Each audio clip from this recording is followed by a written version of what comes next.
Kama kiasi kidogo tu cha mafuta kingenyonywa kutoka mwilini mwako, ungepoteza kilo 50 papo hapo. Je, ungekuwa tayari?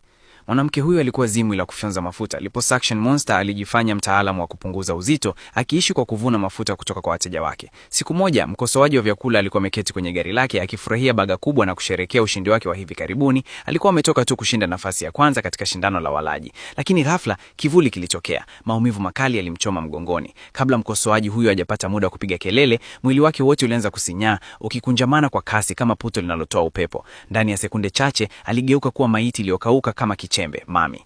Genge la upelelezi likiongozwa na Jerry lilichukua kesi hiyo. Alibaini kuwa mwathiriwa alikuwa kweli bingwa wa walaji na mshindani wake wa pekee alikuwa na ushahidi wa kutokuwepo eneo la tukio, alibi. Wakati Jerry akiwa bado anatafakari, mwathiriwa mwingine alipatikana, safari hii kwenye gym.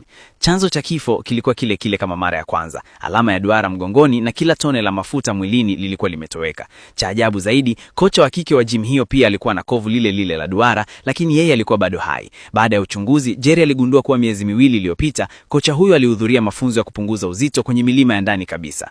Jerry alingamua mara moja kuwa kuna kitu hakiko sawa. Hivyo aliamua kwenda kisiri, akijifanya kuwa kocha wa mazoezi ili kuingia ndani ya kambi hiyo.